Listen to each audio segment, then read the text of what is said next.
Muy bien, estamos entonces en la sesión 10.1, Historia del Canon del Antiguo Testamento.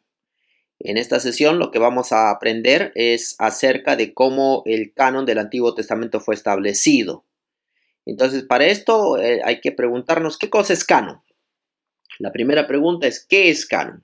¿Qué es canon? El canon es simplemente, significa caña, está en relación a la palabra caña de medir. ¿Y qué quiere decir canon entonces? Es la lista o la caña a medir, la lista de la medida por la cual el resto de los escritos es medido. La lista de libros que son aceptados como inspirados. Cuando esto está en relación a la palabra de Dios, a eso se refiere. Lista de libros que son considerados como inspirados por Dios, ¿no? Entonces, así como hay lista de libros que son inspirados por Dios, hay otra lista de libros que son apócrifos. Los libros apócrifos son considerados libros que no son inspirados por Dios. Hablan de Dios, pero no son inspirados por Dios. Y entonces tenemos esta lista, el canon. ¿Cómo se formó el canon? ¿Cómo sabemos que estos libros son los libros inspirados por Dios? ¿Por qué no tenemos otros libros en esta lista? ¿Por qué no tenemos el libro de Judith o otros libros en esta lista? Son preguntas importantes que debemos tratar de resolver en el día de hoy. Al mismo tiempo, vamos a tratar de ver qué cosa es la Torá, los Nevi'im y los Ketuvim. Estas son preguntas importantes también. Aquí he elegido esto de Wikipedia, este link, porque resume de manera bien práctica estos tres partes de la Torá. La Torá se divide en, la Torá, o sea, todo el Antiguo Testamento se divide en la Torá misma, la ley, en los Nevi'im, los profetas, y los Ketuvim, los escritos. Y estas tres porciones está dividido de la siguiente manera. Vamos a ver en qué porciones se divide esto en Wikipedia. Así que está bajo el nombre de Tanakh. En Tanakh, eh, la razón por la cual he puesto esto es porque me gusta la forma como lo está bien ordenadito aquí, el orden de la Tanakh. Tenemos la Torah, la ley, y se muestra en esta lista, está compuesto por Génesis, Éxodo, Levítico, Número, Deuteronomios, ¿no? Estos son los nombres en español, pero los nombres hebreos de estos libros son Bereshit, Shemot, Vayikra, Bamidbar y Devarim. Son los tres libros que están escritos en hebreo, ¿no? Luego tenemos los profetas. Los profetas son libros que están escritos por Josué, Jueces, o que tienen los nombres de Josué, Jueces, Samuel, 1 Samuel, 2 Samuel, 1 Reyes, 2 Reyes, Isaías, Jeremías, Ezequías y los 12 profetas menores, ¿no? Ahora, es importante resaltar de que algunos libros en algún momento formaron parte de la misma, de la, fueron un libro con un solo libro. Por ejemplo, Primera de Samuel y Segunda de Samuel, ese es el caso de Primera de Samuel con Segunda de Samuel, Primera de Reyes, Segunda de Reyes. Es como si fuera solo un conjunto, una especie de un solo libro, ¿no? Que ha tenido varias divisiones y subdivisiones a lo largo de los años. Entonces, eso podríamos investigar después. Pero luego tenemos Isaías, Jeremías y Ezequiel, ¿no? Entonces, esto es parte de los profetas y también está compuesto por los 12 profetas menores, ¿no? Como están aquí explicados: Oseas, Joel, Amós, Abdías, Jonás, Miqueas, Nahum, Habacuc, Sofonías, Ageo, Zacarías y Malaquías. Y luego tenemos los Ketuvim. Los Ketuvim están compuestos por los siguientes libros, ¿no? Salmos, Proverbios, Job, Cantar de los Cantares, Ruth, Lamentaciones, Eclesiastés, Esther, Daniel, Esdras, Primera de Crónicas y Segunda de Crónicas. Es interesante que en la división de los Ketuvim tenemos a Daniel, porque como ustedes ven, la mayoría de los Ketuvim son libros de tipo poético, cantos, son alabanzas, tienen que ver con proverbio. Entonces, todos estos libros son de carácter más poético, pero en esta categoría tenemos al libro de Daniel, Esdras y Crónicas. Interesante notar que estos libros forman parte de esta categoría, incluyendo el libro de Ruth. Pero así es. Entonces son las tres categorías que la Biblia hebrea, el Antiguo Testamento, tiene. las tres grandes subdivisiones, la Torá, los Nevi'im, los profetas, y los Ketuvim, los escritos. Son tres grandes categorías de la Biblia hebrea. ¿Ok? Entonces, volviendo a nuestra explicación de qué cosa es el canon, entonces el canon es este conjunto de libros, que está conformado por la Torá, los Nevi'im y los Ketuvim, es este conjunto de libros, esta lista de libros que son aceptados como libros sagrados, son considerados libros sagrados, inspirados por Dios. ¿Ok? Entonces, todos los otros libros, existe un nombre para otro tipo de libros que no entran en esta lista, son considerados los libros apócrifos, quiere decir libros falsos, o libros pseudepígrafes. Pseudepígrafes quiere decir que también no son, falsificados, ¿no? Entonces, no son realmente libros que forman parte de esta lista de libros sagrados. Vamos a hablar un poquito de cómo se formó este canon, cómo es que llegamos a tener el canon el día de hoy. No, eso es lo que vamos a hablar el día de hoy, cómo es que llegamos a tener este canon y hoy día tenemos esta lista de libros. En primer lugar, este es un gráfico, no está traducido al español, pero no se preocupen, yo les voy a explicar. Viene de un infograma que saqué de esta fuente, Halakha Sources, From the Beginning to the Ninth Century. Es de Newman y me parece bastante interesante porque resume bastante bien cómo ocurrió este proceso de la formación del canon. Entonces vamos a explicar brevemente y ustedes van a investigar las partes específicas de esto. Tenemos el Antiguo Testamento. Cuando el Antiguo Testamento se formó, ustedes saben en qué año escribió Moisés, empezó a escribir Moisés el Antiguo Testamento. ¿Qué año aproximadamente? A ver, ¿alguien me puede decir?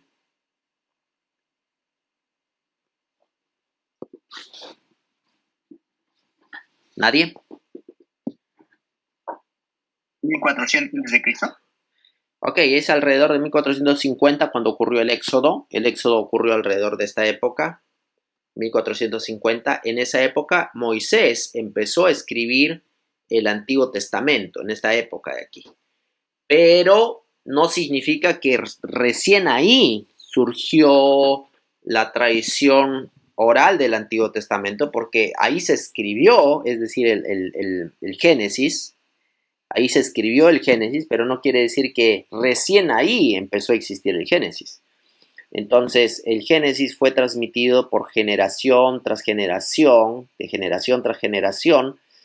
de manera oral. Entonces, antes de que Moisés escribiera el Éxodo, el Génesis, este se transmitía de manera oral. Entonces, ahí viene la transmisión oral del Génesis, antes de Moisés. ¿Ok? Entonces, esto ocurrió de manera oral. La gente repetía las palabras de los padres a los hijos, de los hijos a los nietos, de los nietos a los bisnietos, de generación a generación, se transmitía de manera oral. Entonces, Moisés fue el primero que escribió el Génesis, que dejó un registro escrito del Génesis en el desierto, cuando estaba exiliado de Egipto, ¿no? Cuando estaba en el desierto de Madián, ahí él escribió el Génesis, en los desiertos, ahí como pastor. Él empezó a escribir el Génesis. Entonces, este fue el momento cuando se empezó a escribir la Torá, ¿ok? Pero sabemos también que Moisés, en este momento, cuando se empezó a escribir la Torá, en este momento, el lenguaje hebreo estaba en plena composición. Entonces, el hebreo, o sea, estaba en pleno surgimiento. Entonces, el hebreo, como cualquier lengua, sufre variaciones, ¿no? Entonces, en la escritura del hebreo, la escritura no era tal como la tenemos hoy. La escritura era una escritura antigua de hebreo, así que esta forma de escritura se puede considerar como paleohebreo o hebreo antiguo, paleohebreo, ¿no? Entonces, la escritura del hebreo era una escritura antigua, pero eran las mismas, el mismo contenido, solamente que estaba escrito en una escritura antigua. Obviamente esa escritura fue cambiando y luego tenemos un momento en el cual empezaron a surgir los profetas, porque luego vinieron los profetas, ¿no? Vinieron también los reyes como David, que compuso salmos, como Salomón, que compuso proverbios, y se empezaron a añadir otros libros a lo que Moisés había escrito. Vino Samuel, vinieron los jueces, entonces vinieron un montón de cosas después de Moisés.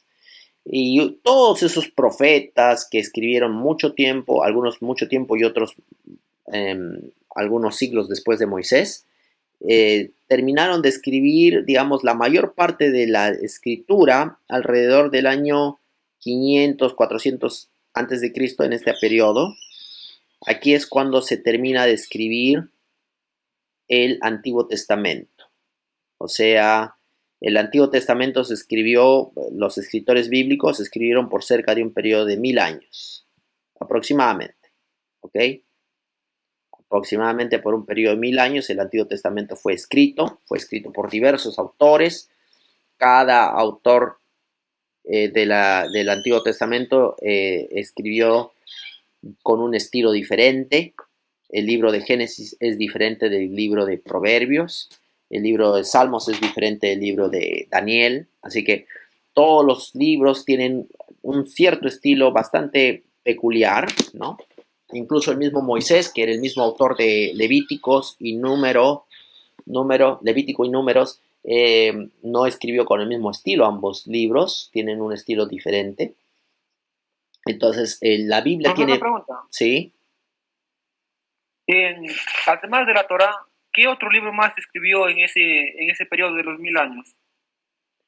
Bueno, aparte de los libros que nosotros tenemos hoy día disponible, que tenemos a nuestra disposición, la misma Biblia habla de los libros de los reyes, de las batallas de Jehová, etc. Hay muchos libros que no han quedado registrados, de los cuales no tenemos récord. Estos libros se han extraviado, se han perdido, simplemente no han llegado a nuestras manos. Entonces, lo que... No, yo, profesor, lo que trataba de decir, o sea, ¿qué otro libro de la Biblia más se escribió en ese periodo de los 1000 años?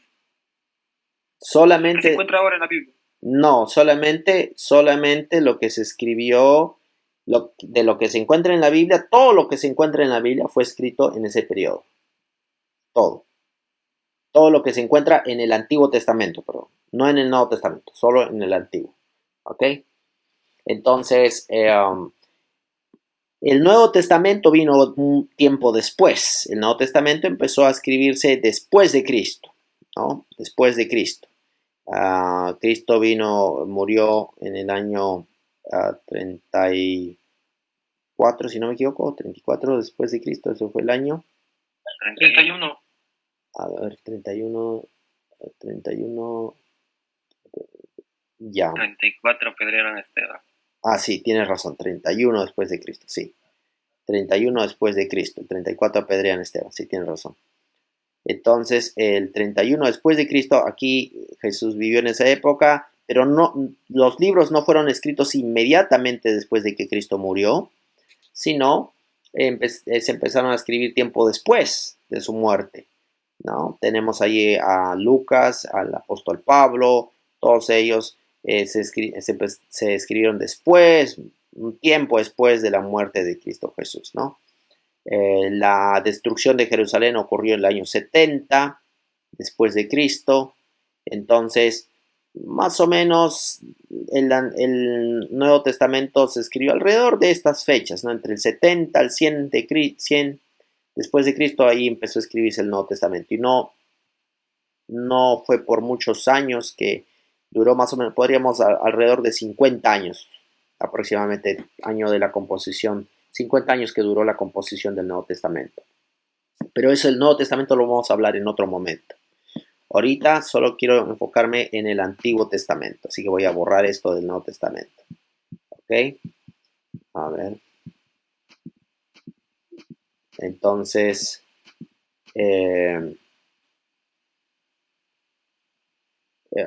Muy bien, entonces tenemos aquí la composición del Antiguo Testamento, duró alrededor de 1000 años, desde el año 1500 hasta el año, alrededor del año 400 antes de Cristo, más o menos 1000 años de composición. Después de que se terminaron de componer los libros del Antiguo Testamento, surgió algo que se conoce como los soferín. Los soferín. Doctor, no lo escuché bien. ¿Puede repetir esa partecita, por favor? Sí. Después de que se terminó de componer los libros del Antiguo Testamento, surgió algo que se conoce como los soferín. Los soferín o la Gran Asamblea. La Gran Asamblea fue un conjunto de eruditos, estudiosos de la Biblia, del Antiguo Testamento, que junto con Esdras se convirtieron en una especie de guardianes de la ley, guardianes de la Torá. Así que este grupo de los soferín o la Gran Asamblea fueron como guardianes de la Torá y le ayudaron a Esdras a transmitir la Torá y a guardar la Torá, a ser como una especie de guardianes de la Torá. Luego, este grupo fue sustituido por otro grupo que se conoce como el Sugot. Y luego, eventualmente, por otro grupo que se conoce como los Tanaim. Cuando hablamos de los Tanaim ya nos estamos refiriendo a la época cristiana ya, porque esto ya viene después de Cristo. Aquí está el año 0, ¿no? Entonces, en la época cristiana ya surgieron los Tanaim. Y después de los Tanaim, los Masoretas. Entonces, todos estos fueron guardianes de la Torá. Desde los Soferín, siguiendo por los Sugot, Tanaim y los Masoretas, todos estos son guardianes de la Torá, que se han encargado, eruditos, que se han encargado de transmitir la Torá de generación en generación. Entonces tenemos, esta fue la forma como el Antiguo Testamento se transmitió en estas fases, ¿no? Obviamente tenemos algunos papiros de algunos momentos cuando el proceso de la transmisión del Antiguo Testamento ocurrió. Por ejemplo, tenemos la Septuaginta, ¿no? Tenemos el papiro de Nash, que ya hemos hablado la clase pasada, hablamos de la Septuaginta, me parece un poco, y el papiro de Nash. El papiro de Nash, antes de que se descubran los rollos del Mar Muerto, el papiro de Nash era la copia más antigua que se tenía del Antiguo Testamento. Pero eso fue sustituido cuando se descubrieron los rollos del Mar Muerto. Dentro de ese descubrimiento de los rollos del Mar Muerto está el gran libro de Isaías. Entonces tenemos esto como evidencia de este periodo, cuando estaban los Soferín y los Sugot como guardianes de la Torá. Obviamente los rollos del Mar Muerto no fueron escritos por los Sugot, pero fueron escritos por algunos dicen que fueron los esenios, es la teoría de los esenios que habitaron Qumran. Todavía sí es una teoría debatida, así que todavía es algo que se está estudiando. Luego tenemos, aquí dice la Torá oral fue estandarizada. ¿Qué significa eso? Que algunos libros de la Biblia, hasta el concilio de Jamnia, que ocurrió cerca del año 100 después de Cristo, el concilio de Jamnia ocurrió cerca del 100 después de Cristo, ahorita no me acuerdo la fecha exacta, pero cerca del concilio de Jamnia, hubo discusiones con respecto a algunos libros. Algunos libros no eran completamente aceptados como parte de la Torá. Uno de esos libros era el Cantar de los Cantares. Hubo una discusión con respecto a Cantar de los Cantares. ¿Será que Cantar de los Cantares pertenece a la Torá o no pertenece a la Torá? Eso fue una discusión que hubo para aceptar al libro de Cantar de los Cantares. Así que los judíos tuvieron un concilio, el concilio de Jamnia, que hoy vamos a estudiar, para saber si el libro de Cantar de los Cantares fue aceptado o no fue aceptado, y en este concilio se aceptó el Cantar de los Cantares como libro inspirado. Entonces, ahí es donde la Biblia, lo que dice aquí, la Torah oral fue estandarizada. Quiere decir que se estandarizó, quiere decir que este es el canon y el Antiguo Testamento se aceptó que la lista oficial de todos los libros del Antiguo Testamento que de aquí en adelante no cambió, digamos, ¿no? Así que luego tenemos el periodo de los Tanaín y los Masoretas, que ellos simplemente lo que hicieron fue transmitir y copiar esta lista que después de Jamnia ya se estableció, ¿no? Muy bien. Profesor, Sí. entonces allí, tal como por ejemplo lo que es los Ferín, Subot, los Tanaín, los Masoretas, más que guardianes también fueron traductores de los libros, ¿verdad? Traductores no, porque ellos no traducían la Biblia, ellos simplemente copiaban la Biblia. Pero copiar la Biblia es una profesión. Era una profesión en esos días, porque en esos días se necesitaba habilidades especiales para copiar la Biblia de manera exacta, precisa, sin equivocaciones, y siendo que no muchos tenían acceso a documentos escritos y no muchos sabían leer y escribir, el ser escriba, a eso se refirió Jesús cuando decía escribas, ser escriba era un privilegio, era tener un alto grado de educación para los estándares de esos días, ¿no? Entonces, muy bien, tenemos entonces, años después se descubrió, obviamente tenemos el códice de Alepo y el códice de Leningrado, que hemos hablado de eso la clase pasada. Estas copias del códice de Alepo y códice de Leningrado son fechados alrededor del 1000 después de Cristo. ¿Pertenece a qué periodo? ¿A qué periodo pertenece este códice de Alepo? ¿Alguna pista?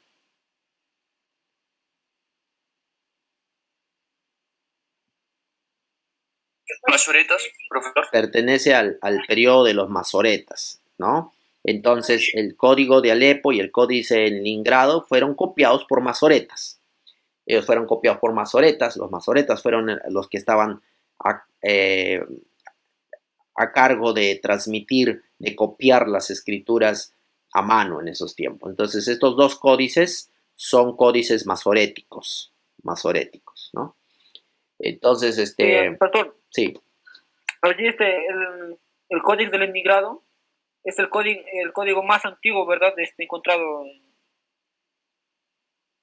Sí, por eso decimos, pero pertenece al periodo masorético y es alrededor del año 1000 después de Cristo. Sí, esta es la antigüedad de este códice. Pertenece al periodo masorético. Pero cuando hablamos de los rollos del Mar Muerto, ¿a qué periodo nos referimos aproximadamente?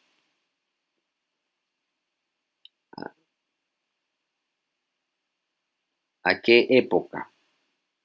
Tainán y los Amaray. Antes de los Tanaín. Antes de los Tanaín. Tanaín es de la época de Jesús y los apóstoles. Y después de eso.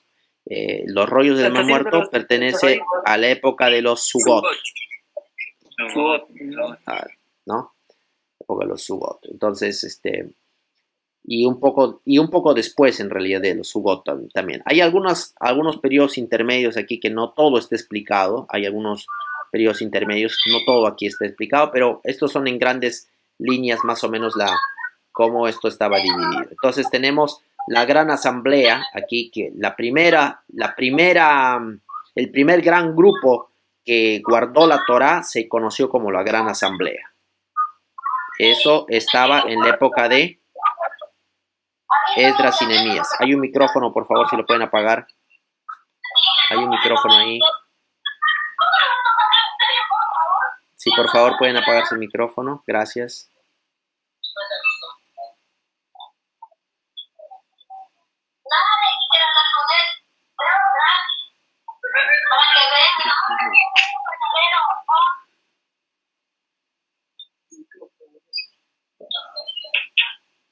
Elvis, tu micro.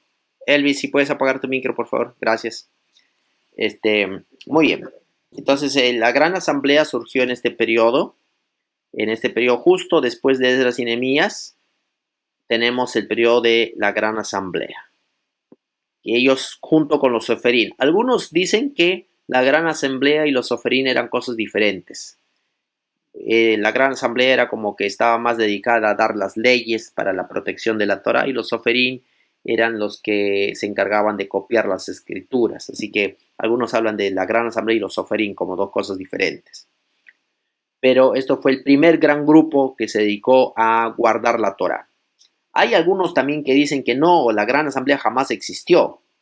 Y yo no creo eso. No creo que la Gran Asamblea jamás existió, porque tenemos evidencias en el libro de Esdras que Esdras organizó al pueblo, organizó a los levitas, y ahí me parece que la idea de la Gran Asamblea es una idea que tiene fundamento en la Biblia.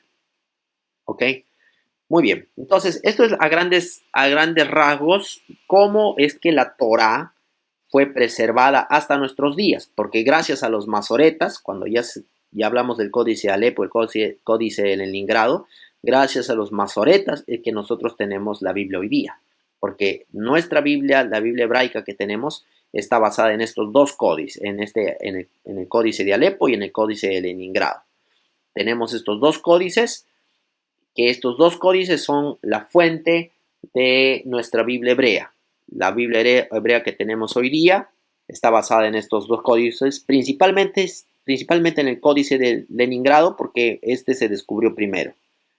El Códice de Alepo fue descubierto después. Si alguien me pregunta, pastor, ¿qué diferencias hay entre estos dos códices?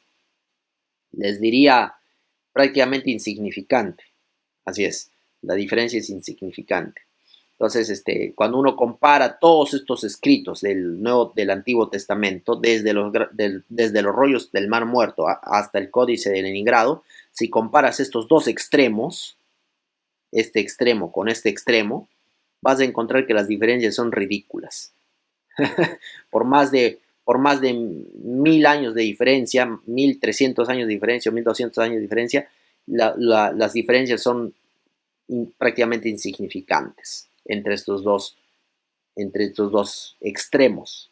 Así es, para que te des cuenta de la fidelidad con la cual el Antiguo Testamento fue transmitido, fue preservado, fue cuidado hasta nuestros días.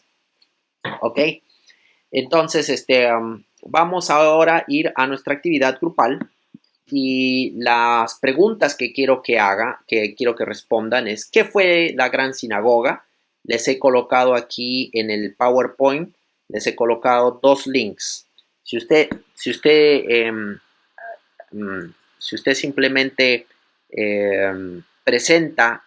abre el PowerPoint y lo pone en presentación, y después de que pone en presentación le hace clic a este primer link, lo que dice la Biblia por Henry, le hace clic, por si acaso, no está en formato Turabian. Yo lo copié ahí y lo pegué nomás para que tengan el link. No aprendan de esta manera, esto no es correcto en el formato Turabian. Pero si le hacen clic ahí, les va a llevar directamente a una fuente bibliográfica, a la página exacta donde pueden leer sobre la gran sinagoga. ¿Ok? Así que ya les estoy ayudando un poquito. A cada grupo les estoy ayudando un poquito con respecto a los temas que tienen que hacer. Entonces, ¿qué fue la gran sinagoga? Aquí tienen dos links que pueden leer. Ustedes pueden buscar otras fuentes. Primero lean estas dos y después pueden buscar otras fuentes para el desarrollo de su tema, de la gran sinagoga. El otro tema que también quiero este va a ser el grupo 1. ¿Ok? Grupo 1. El otro grupo que quiero que desarrolle el tema de por qué Cantar de los Cantares está en el canon. Así que acá hay un link también. Le hacen clic en el link y van a leer eso para responder a la pregunta por qué Cantar de los Cantares está en el canon. Pueden buscar otras fuentes también, pero al menos eso tienen ahí para empezar. Luego, ¿quiénes fueron los Tanaim y Amorim? Y también aquí les he dejado dos links para que ustedes lean un poco de eso y investiguen, ¿ok?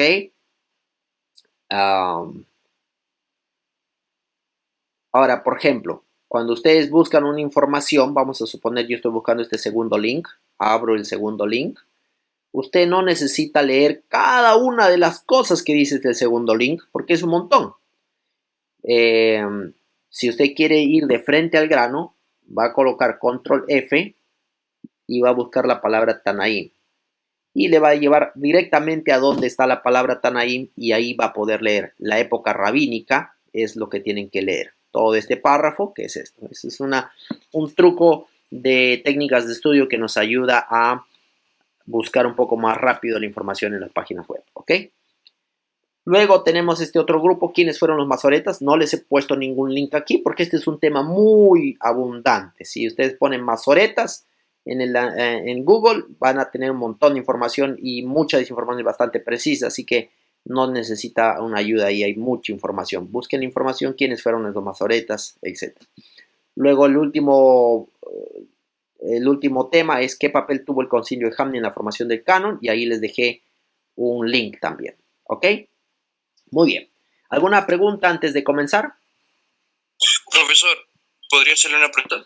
Sí, estamos en el espacio de preguntas. Entonces, cada pregunta que a usted ha formulado, que son 5, cada una es para cada grupo, ¿no? Sí. 1 es para el grupo 1, 2 es para el grupo 2, 3 para el 3, 4 para el 4 y 5 para el 5, ¿no, profesor? Así es, efectivamente. Está bien, profesor. Yo lo haré, ¿verdad, pastor? Sí, puede hacer. De repente mis compañeros pueden dar algunos aportes. Nosotros nos ha tocado de qué fue la gran sinagoga, ¿no? Tema demasiado interesante que toma tiempo de investigar porque está para buscarlo bien, y bueno, al final pudimos lograr, aunque sea escribir lo que más o menos resumimos de lo que hemos podido entender también, ¿no, pastor? Bien, acá podemos ver, hemos hecho este pequeño párrafo de qué fue la gran sinagoga, ¿no? Vimos que la gran sinagoga era un consejo en sí, un consejo que era aproximadamente en el año 410 antes de Cristo, que fue organizado, ¿no? por Esdras y Nehemías. Bueno, ahí comenta que se dieron la tarea de recopilar y poner en orden toda la escritura que andaba fragmentada y dispersa, donde nació la institución de los escribas también. Es un punto muy importante que podemos encontrar, y el propósito en sí fue de reconstruir la vida religiosa de los que habían vuelto a la cautividad, ¿no? Y bueno, esto es lo que pudimos haber encontrado en el poco tiempo que hemos tenido acá. Eso es todo, gracias. Ok, perfecto. Entonces hay varios puntos que has mencionado ahí en la lectura, en la investigación que ustedes han hecho. Un consejo que se organizó cerca del 410 a.C. Por Esdras Nehemías, el inicio de la idea de los escribas, cuyo objetivo era reconstruir la vida religiosa del pueblo de Israel después del exilio babilónico. Muy bien, muchas gracias, te agradecemos mucho. Ahora vamos a ir con el grupo número 2. ¿Por qué Cantar de los Cantares está en el canon? Este grupo nos va a ayudar a entender por qué Cantar de los Cantares está en el canon. Así que vamos a ir con la respuesta a esa pregunta. Vamos.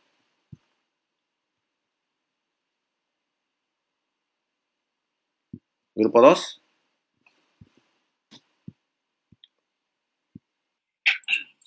Este es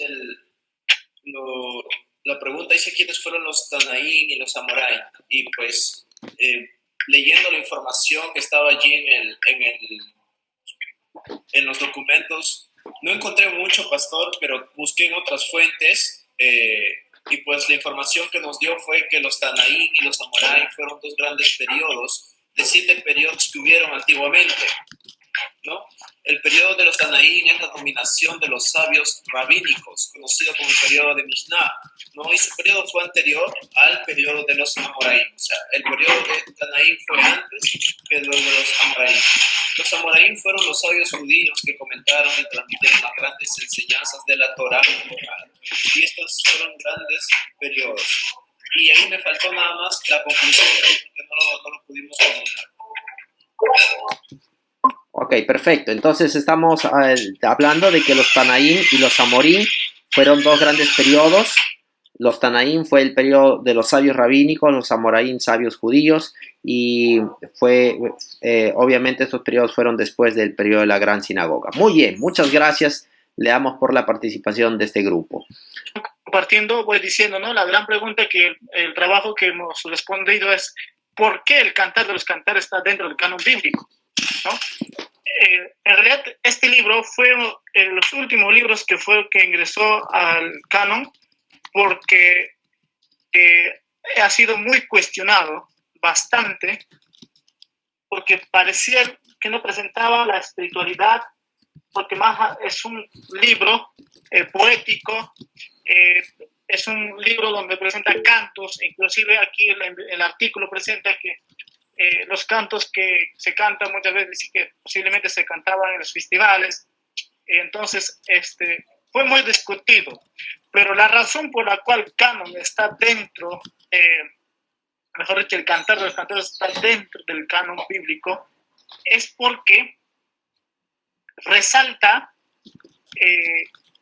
la calidad poética del cantar, su verdadero residerio, dice aquí, les voy a leer, la capacidad de su belleza para suscitar sentimientos subjetivos.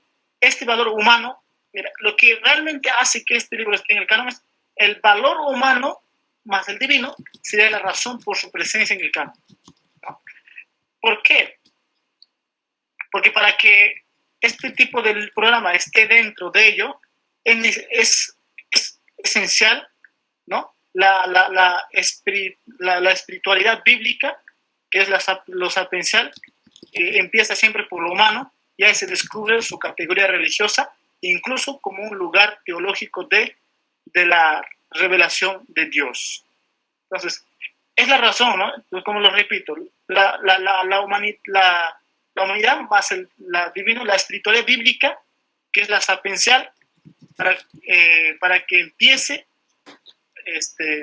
estar dentro del canon bíblico, ¿no? Este programa. Muy bien. Sí. ¿Por qué el cantar de los cantores está en el canon bíblico? Bueno, este libro habla bastante de el asunto de la sexualidad humana, ¿no? El hombre y la mujer, el amor, entre otros, como ustedes han dicho, el valor humano, el valor del amor en las relaciones humanas, y ahí hay mucho de divino, por supuesto, ¿no?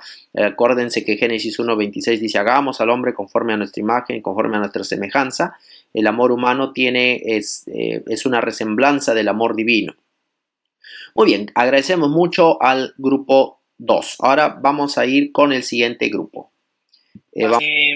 Bien, pastor, los masoretas, según estábamos buscando, y también lo leímos anteriormente en la transmisión y los manuscritos de la Biblia, ahí también se menciona acerca de esto, ¿no? Y lo que hemos encontrado fue que los masoretas eran un gremio de escribas que copiaban el texto bíblico con un cuidado exagerado. Ellos para la transliteración de la Biblia han tenido que... eran personas especiales que se dedicaban solo a eso, ¿no? Eran escribas dedicadas a la transliteración de la Biblia desde sus orígenes, que eran del mismo hebreo, ¿no? Del mismo hebreo original, a las nuevas copias de la Biblia, ¿no?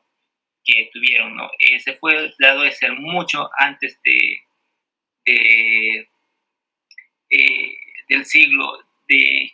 Su trabajo de ellos inició siglos después, y lo siguieron después de Cristo, ¿no? Y lo siguieron hasta el siglo XVI, con unas adicciones hasta el siglo XVI, ¿no? Los más famosos eran los que vivían, dice, en zona de Tiberias, en Galilea, la cual eran muy disciplinados. Son conocidos por su sistema de vocales y acentos para la transliteración de la Biblia hebrea. Gracias a ellos, nosotros tenemos hoy en día, ¿no?, las copias del Antiguo Testamento, que son muy similares a los libros antiguos, a los originales. También lo leímos en la transmisión de la Biblia y los manuscritos, ¿no?, que cómo se vinieron haciéndose las copias de la Biblia, ¿no?, cómo se fueron copiándose siglo tras siglo. Entonces, los masoretes eran las personas que se dedicaban exclusivamente a la transliteración. Ok, muchas gracias. Los masoretas entonces se dedicaban especialmente al copiado de la Biblia, a copiar las escrituras de generación en generación. Profesor, este trabajo lo hemos realizado todos nuestros compañeros del grupo 5. Cada uno aportó sus ideas, y de todas esas ideas hemos sacado nuestro párrafo. Por favor, Lucas, ¿podría? Está bien, gracias. ¿Qué papel tuvo el concilio de Jamnia en la formación del canon? El papel que tuvo el concilio de Jamnia fue que asumieron la tarea de fijar el canon de los libros hebreos. Usaron 4 criterios: composición del libro en hebreo o arameo, antigüedad, ortodoxia y calidad literaria. Sin embargo, el concilio de Jamnia no afectó a los cristianos de la época, ya que siguieron aceptando los libros apócrifos. No obstante, influyó directo o indirectamente en algunos escritos neotestamentarios. Finalmente, se duda de la existencia de este concilio y otros afirman su validez. Eso fue el trabajo que nosotros hemos realizado, profesor. Sobre más información sobre la duda de la existencia de este concilio, como usted nos afirmó y nos dijo, Elvis Lara Salazar nos va a ayudar. Elvis.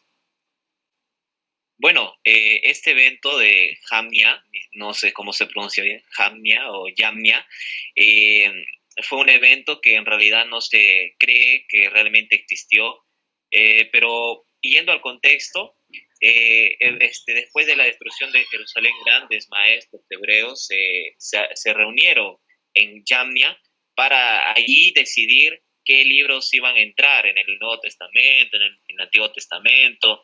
Los grandes sabios judíos se juntaron ahí para decidir cuáles eran las características de la Biblia hebrea.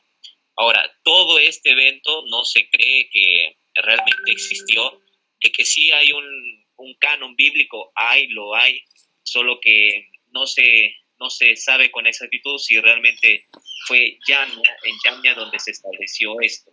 Entonces, yo tomando el comentario, Pastor, si hubiese un poquito más de tiempo, lo hubiese buscado, ya lo cerré ya, es de un libro también de Google Books, que encontré, y ahí es donde varios comentarios dicen que realmente de este evento no se tiene con exactitud la fecha. Se dice nada más que fue alrededor de, 1871, pero no hay ningún sustento histórico, ni siquiera marcado en esa historia de esta actividad, ¿no? Concilio de Yamnia. Entonces, por eso hemos colocado, finalmente se duda de la existencia de este concilio y de otras afirman su validez. Muy bien. Pastor, Sí. Pastor, yo quisiera aportar también sobre este concilio de Jamnia. Estaba viendo un documental del pastor Gerald Klimberg, y esto registra en su libro, dice, mayormente ocurrió en el año 70 y en el año 35, y mayormente este concilio de Jamnia, mayormente tuvo el papel de confirmar el Antiguo Testamento que ya estaba establecido. Eso lo menciona, quería resaltar. Entonces, el Señor menciona que el concilio de Jamnia tuvo el papel de confirmar el Antiguo Testamento ya establecido. Es importante que haga algunas precisiones en relación al concilio de Jamnia.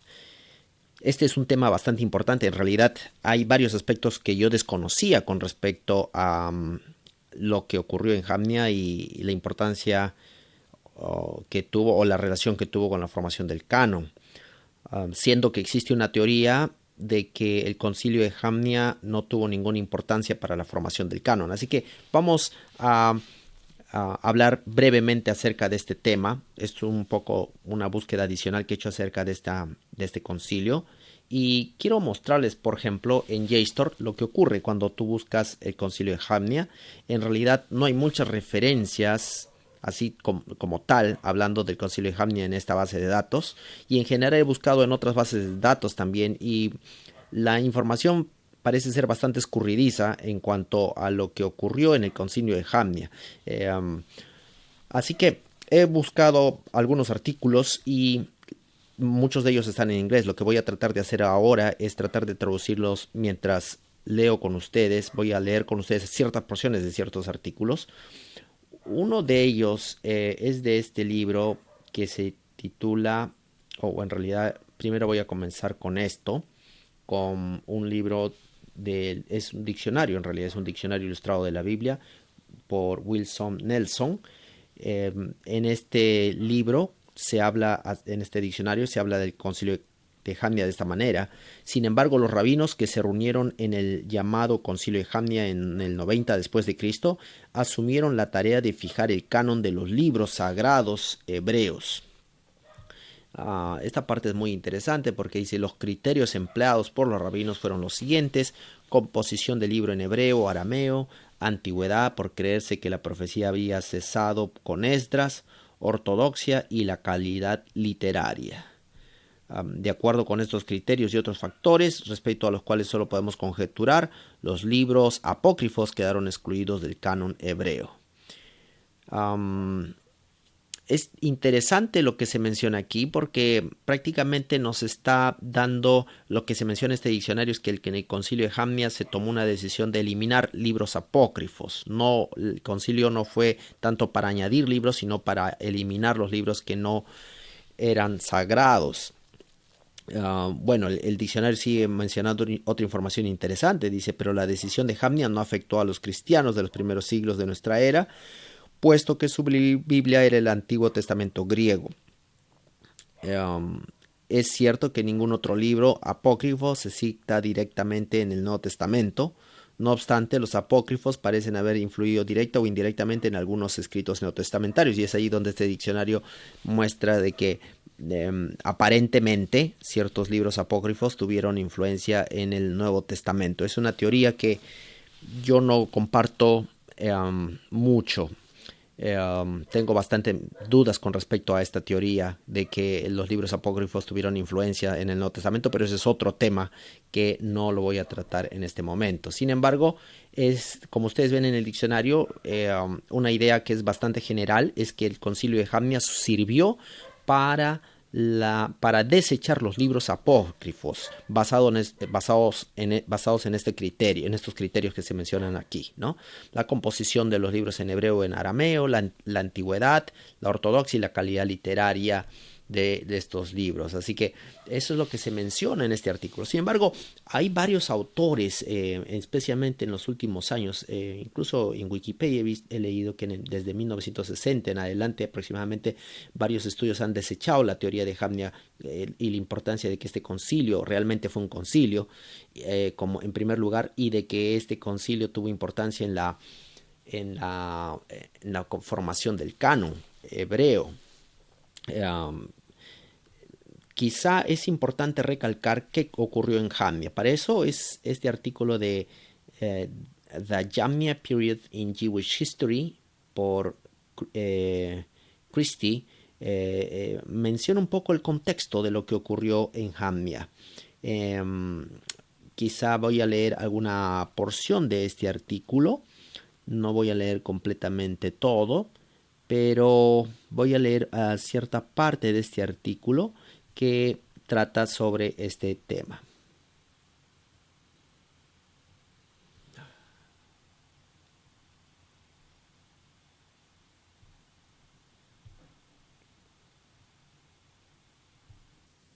Ok, entonces en este artículo tengo aquí esta cita, voy a traducirla al español.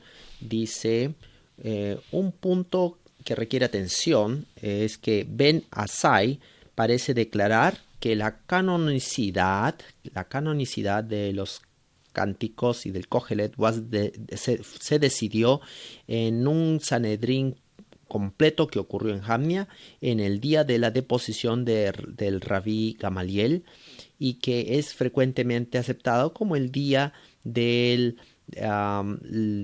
cierre formal y autoritativo del canon del Antiguo Testamento. Sin embargo, él dice hay razones para dudar seriamente acerca de este punto. Y él menciona algunas de las razones. En otras palabras, él está diciendo de que sí es cierto de que hay un registro de Ben Asai, que es un rabí. Como contexto, en este concilio los fariseos, una secta de los judíos, tuvo una parte importante en las discusiones que se llevaron a cabo en Jamnia. Así que Ben Asai fue uno de los que participó en estas discusiones. Sabemos lo que ellos dijeron, tenemos registros de lo que ellos dijeron, pero la duda para muchos de estos estudiosos es de que no pareciera ser de que este concilio llegó a un acuerdo o una decisión. Y esto es lo que menciona este autor. Hay serias dudas para dudar de este punto. Así que él es uno de los que duda acerca de este punto. Y dice...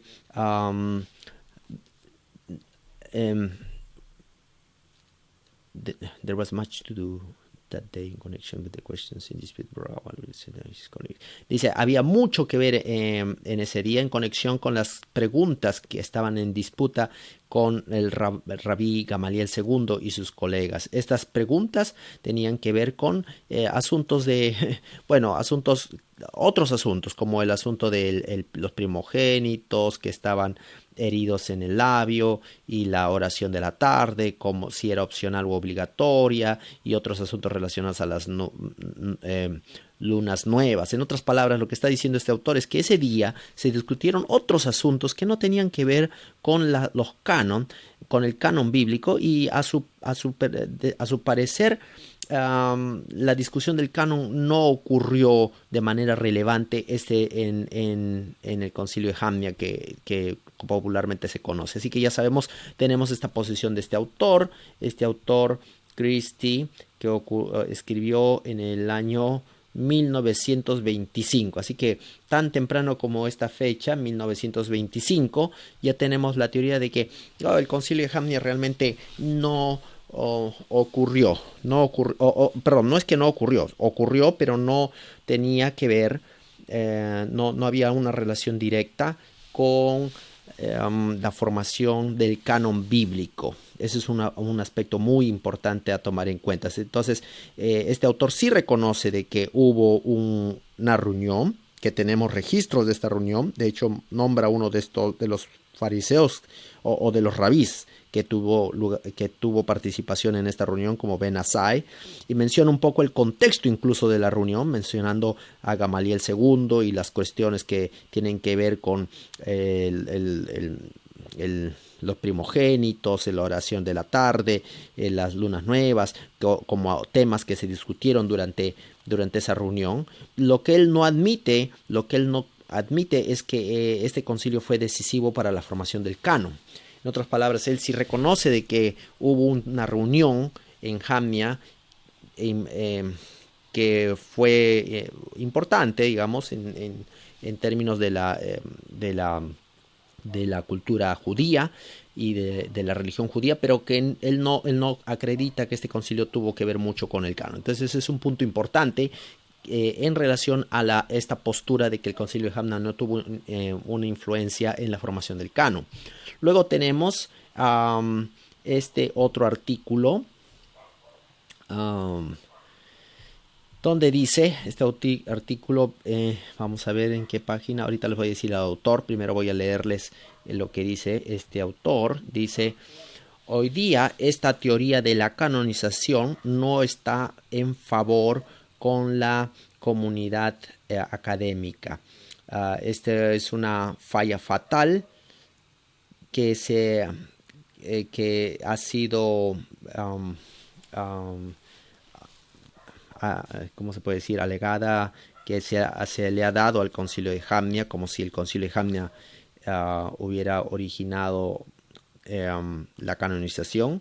Dice critical reading, una lectura crítica de las fuentes rabínicas nos ha dirigido a muchos académicos a concluir que no hubo un concilio de Jamnia. Esto es una quimera histórica de dudosa inspiración cristiana. En otras palabras, este autor va un poco más allá y él incluso niega de que hubo un concilio de Jamnia. ¿Ok? Entonces, bueno, pero ¿por qué? Porque en primer lugar es interesante notar de que difícilmente los autores van a negar que hubo una reunión en Jamnia. Lo que ellos no quieren aceptar es que esto se llamó o fue un concilio. Ese es el asunto. Este autor no está negando de que, pareciera negar de que hubo un concilio, una reunión en Jamnia. Eso no es lo que niega. Lo que él niega es que este fue un concilio. Esto no fue un concilio. Desde su punto de vista, esto no fue un concilio. Entonces, y él sigue hablando acerca de esta teoría. Así que tenemos esta otra teoría. Y donde encontramos de quién pertenece la construcción del canon. Pertenece a este autor cuyo nombre es Karel van der Thorn, de la Universidad de Harvard. No es de la Universidad de Harvard, sino este artículo se publicado por la Universidad de Harvard, y su artículo se titula Construyendo el canon, el cierre de la Biblia hebrea. Así que tenemos esta otra fuente interesante que habla acerca de esto. Luego tenemos aquí este otro autor que nos dice lo siguiente. Estamos revisando varias fuentes de diferentes autores que tienen que ver con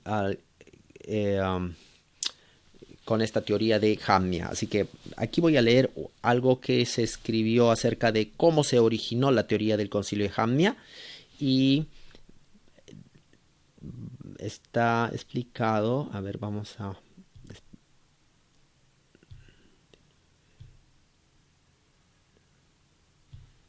Ok, tenemos entonces aquí esta otra cita donde dice lo siguiente. Estoy leyendo esta porción que está acá. Dice... espero, por favor, perdonen la traducción, puede ser no tan perfecta. El objetivo de esto simplemente es ayudar a mis estudiantes del curso de Sagradas Escrituras, así que estamos revisando con ellos la teoría del concilio de Jamnia, y ustedes pueden verificar las fuentes y pueden hacer sus propias traducciones si quieren ser más precisos. Ok, entonces aquí tenemos esta fuente, este comentario, y dice, comienzo leyendo acá, dice, ahora se reconoce que el cristianismo moderno, la influencia cristiana, la concepción de la influencia cristiana de la reunión de Jamnia, que es algo moderno, se puede ver que esto se origina en el trabajo del académico judío Heinrich Graetz. No sé cómo se pronuncia, Heinrich Graetz, quizá. Entonces él dice que quien originó la idea de un concilio de Jamnia fue este judío, Heinrich Graetz. Él sugirió que el canon se cerró con el sínodo de Yavne. Este es el nombre judío, digamos, de Jamnia, la forma como lo pronunciamos en español, Jamnia. Entonces él dice que él fue el originador de esta teoría, Heinrich Graetz, y dice en un estudio, en un excursus de su estudio del Kohelet o Eclesiastés en 1871, Graetz sugirió que la tercera división de los escritos fue puesta junta en dos etapas, primero por los fariseos y los saduceos en el año 65 después de Cristo, y después en el sínodo de Jamnia en el 90 después de Cristo. En otras palabras, lo que él está diciendo es que, según este autor Heinrich Graetz, la tercera división de los escritos se puso junta en dos etapas, una que ocurrió en el 65 y otra que ocurrió en el 90. Entonces, él dice, the final closing, dice, el momento final del cierre del canon tomó lugar solamente con la redacción de la Mishnah, lo cual él lo data al 189 después de Cristo.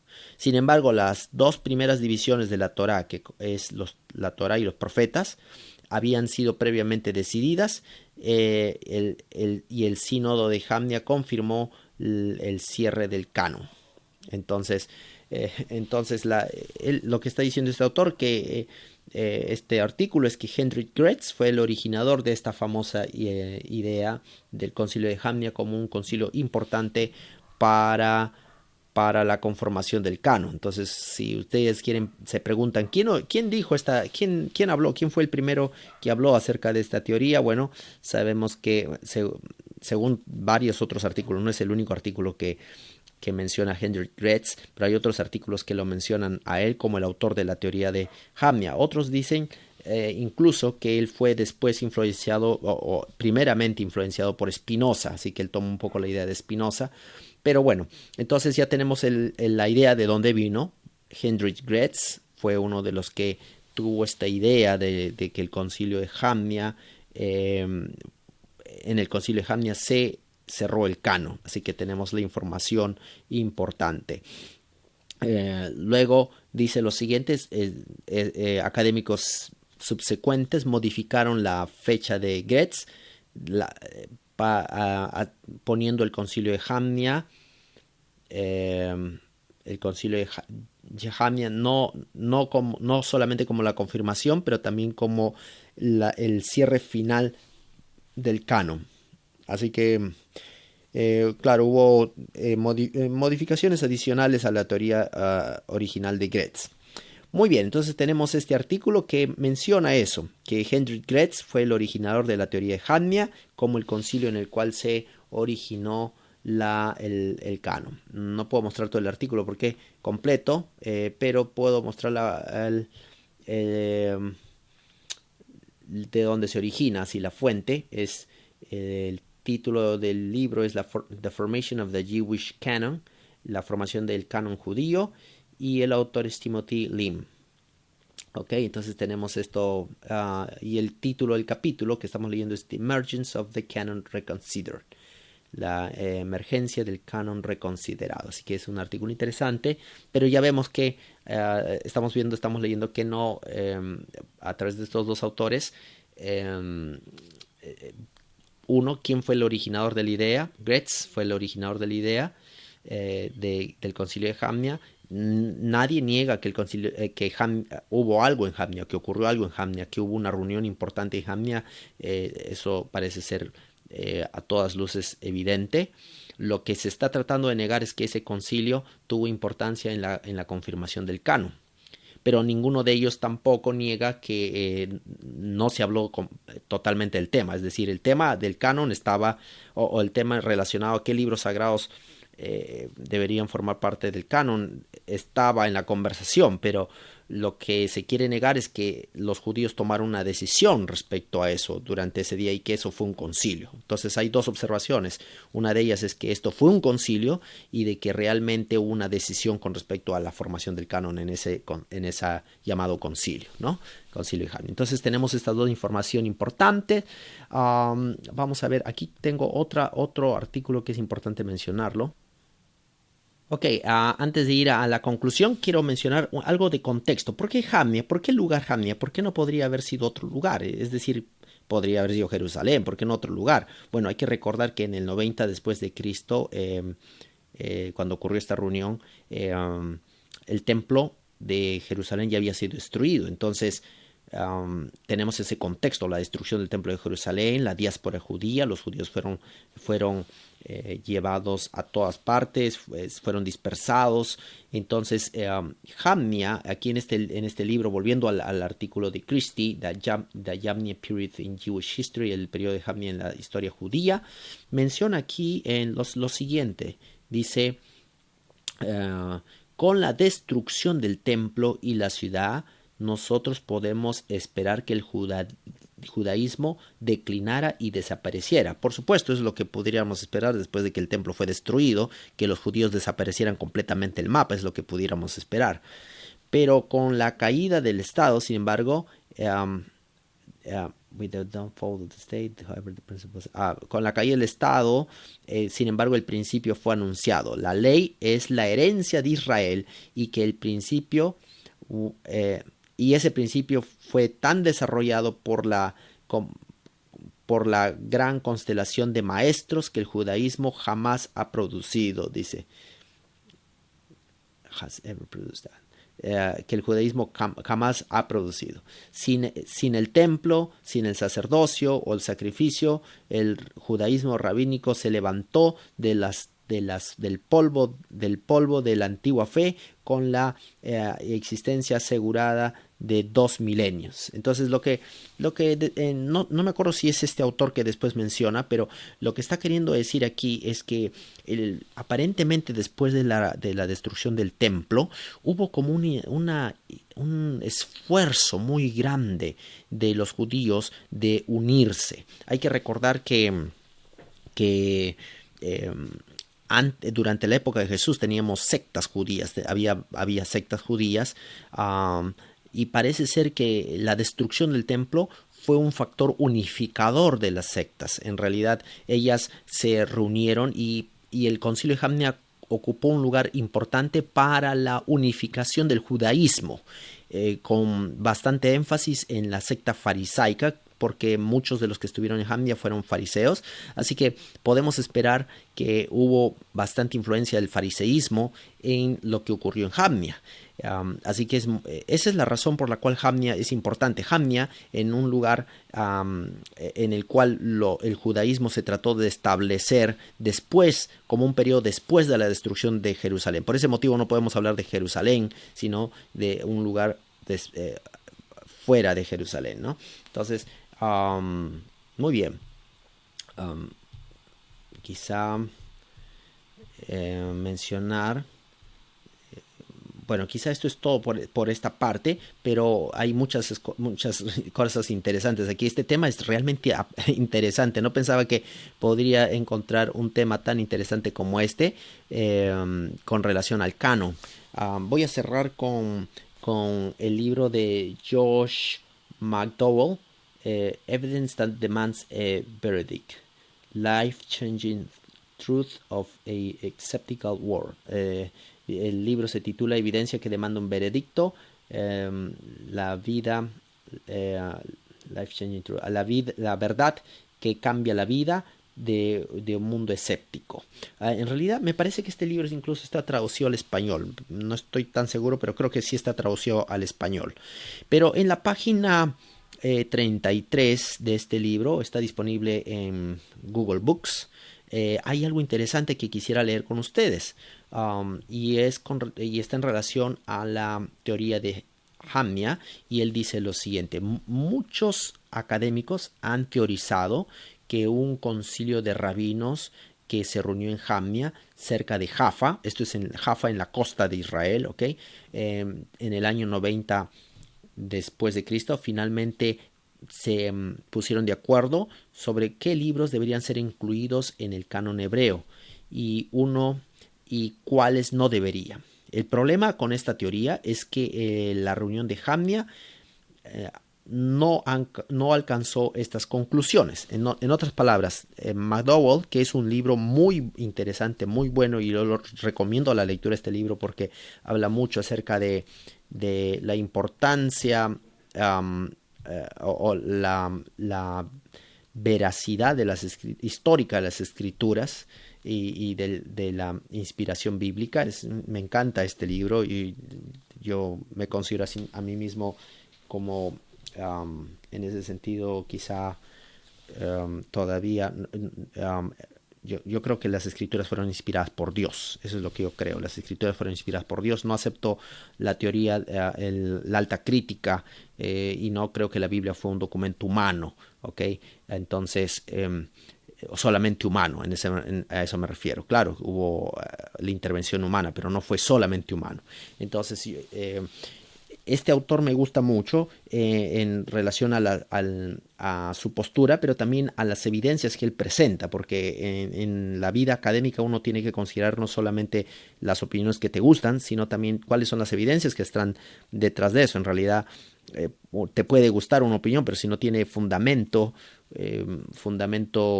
científico, esa opinión no tiene base, no tiene razón de ser.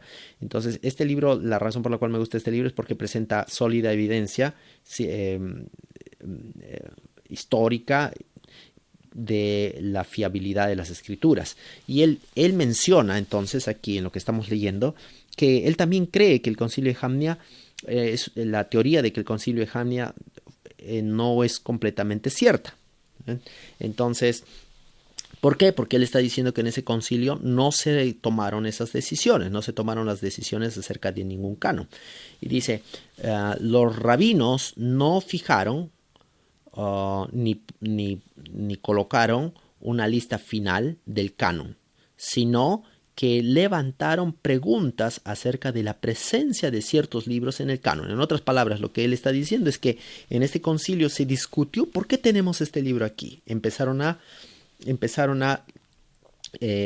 cuestionarse y empezaron a preguntarse. En otras palabras, el tema del canon fue un tema en esta reunión de Jamnia.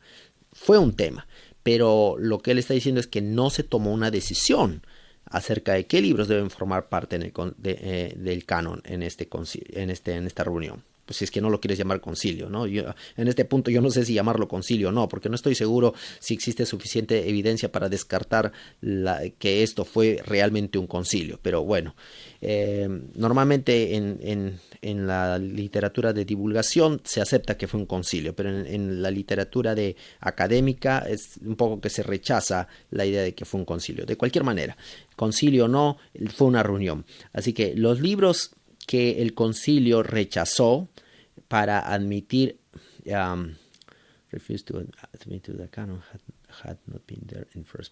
dice los libros que el concilio rechazó para ser admitidos dentro del canon no habían sido parte del canon en primer lugar. O sea, en otras palabras, él está diciendo que el concilio no hizo nada más. Lo único que el concilio hizo fue ratificar la decisión que antes ya se había tomado.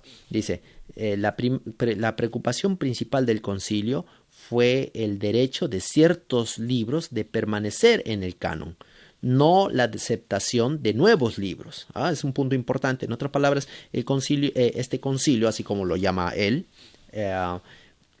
fue acerca de el derecho de ciertos libros de permanecer en el canon. No vamos a aceptar nuevos libros. El concilio no trató de vamos a aceptar nuevos libros, sino ¿por qué deberían estos libros quedarse aquí? Esa fue la pregunta. ¿Por qué? Y así que los rabinos discutieron asuntos relacionados a Esther, Proverbios, Eclesiastés, Cantar de los Cantares y Ezequiel. Dice, esto debería ser se debería notar, sin embargo, que mientras estas preguntas acerca de estos libros se levantaron, no había una idea de removerlos del canon. Es decir, aunque ellos discutieron acerca de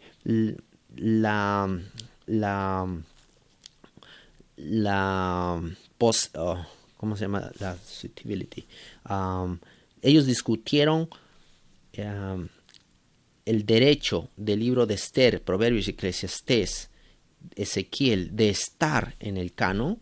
Ellos discutieron si es realmente esto, ellos deberían estar o no deberían estar. Ellos no tomaron ninguna decisión o no dijeron vamos a remover estos libros. Discutieron sobre el tema, pero no dijeron vamos a removerlos.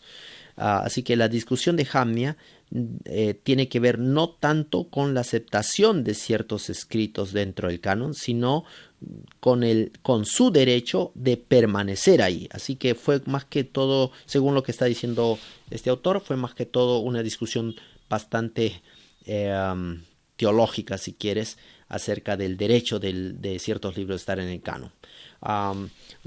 Dice Rowell, lo escribe escribiendo acerca del concilio de Jamnia, dice, nosotros conocemos de las discusiones que tomó lugar entre los rabís, pero nosotros sabemos, no sabemos de ninguna decisión formal que se hizo. En otras palabras, lo que está diciendo es que sabemos que los rabís estaban discutiendo acerca del concilio del canon, pero no tomaron ninguna decisión.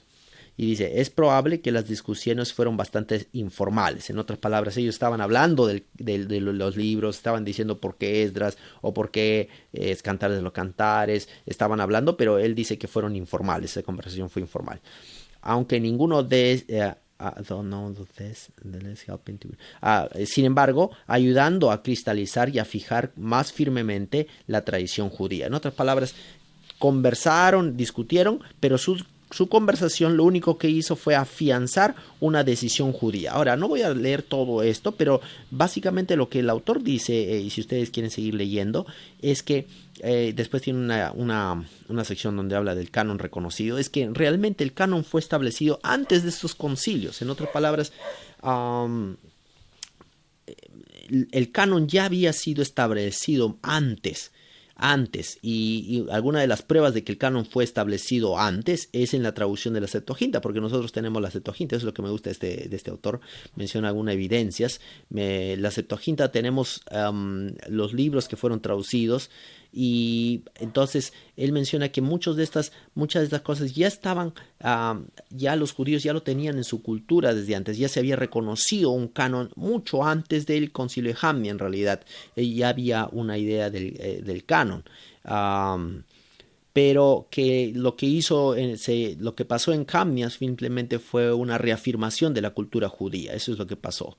Así que si yo como tomo todo esto, lo tomo de esta manera. Bueno, no tenemos evidencia de que el concilio de Jamnia, si quieres llamarle concilio, no sé, pero la reunión de Jamnia, para no entrar en discrepancia con varios académicos que no quieren reconocerlo como concilio, la reunión de Jamnia fue una reunión importante en relación a la afirmación de tradiciones judías, especialmente con la participación de la secta farisaica. Así que esta reunión fue importante para reafirmar la tradición judía, y en esa reafirmación de la tradición judía también ocurrió una discusión en relación a los libros sagrados, qué libros deberían formar parte, o por qué ciertos libros deberían formar parte del canon. Entonces hubo una discusión en realidad sobre ese tema. No se alcanzó a decisiones. Lo que parece ser que ocurrió en el concilio en esa reunión fue el afianzamiento de decir, bueno, esto es lo que hemos creído en todo este tiempo, hemos aceptado esto, así que estas son las razones, y hubo como un afianzamiento de la idea del canon del Antiguo Testamento. Y lo que presiona McDowell en este libro es que en realidad este canon ya había sido establecido previamente, y una de las evidencias que tenemos bíblicas, evidencias internas de la Biblia, es cuando Jesús habla de los libros, comenta sobre varios libros del Antiguo Testamento, y el uso que hace Jesús de los libros del Antiguo Testamento reconoce prácticamente todas las divisiones que los judíos que tenemos, ¿no? Los escritos, los Nevi'im, todas las tres partes de la Torá, ¿no? Jesús reconoce estas tres partes de la Torá, y Jesús los comenta, y Jesús les da autoridad. Así que el concilio o la reunión de Jamnia lo único que hizo fue dar más impulso o consolidar esa idea de esa idea del canon que existía ya en la cultura judía. Muy bien, espero que esta pequeña revisión del concilio de Jamnia, disculpen la brevedad del asunto, estoy bastante ocupado en otros deberes, pero me pareció importante que hiciera una aclaración adicional del concilio de Jamnia, siendo que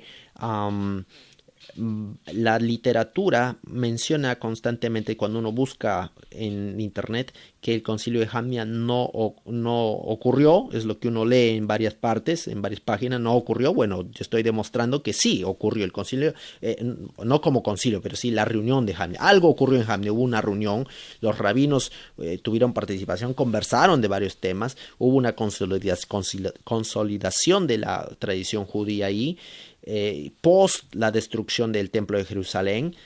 Lo que no sabemos exactamente, porque no tenemos posiblemente todos los registros, si alcanzaron una decisión o no alcanzaron una decisión, no tenemos algo que diga que alcanzaron una decisión, pero McDowell nos da la clave, decirnos de que en realidad eso fue solamente un afianzamiento de la cultura judía acerca del canon, que el canon ya existía desde mucho tiempo antes. Y entonces, si podemos mencionar desde cuándo, bueno, si nosotros vamos a la Biblia, nos damos cuenta que Esdras fue el que colectó, ya desde el tiempo de Esdras empezó a trabajar con este asunto del canon. Entonces, si podemos hablar del canon, desde mi perspectiva al menos, yo podría decir de que el canon realmente en el tiempo de Esdras y Nehemías es cuando se empezó a trabajar el canon bíblico, qué libros formaban parte o no formaban parte de los libros inspirados sagrados, ¿no? Entonces ya la cultura judía ya tenía esto, y alguna evidencia de que esto es así. Tenemos la Septuaginta, tenemos las palabras de Jesús. Y si ustedes quieren buscar más información de eso, pues pueden leer aquí el libro de Josh McDowell, y van a ver que hay otras evidencias en relación a esto, ¿no? Incluso el testimonio de los rollos del Mar Muerto.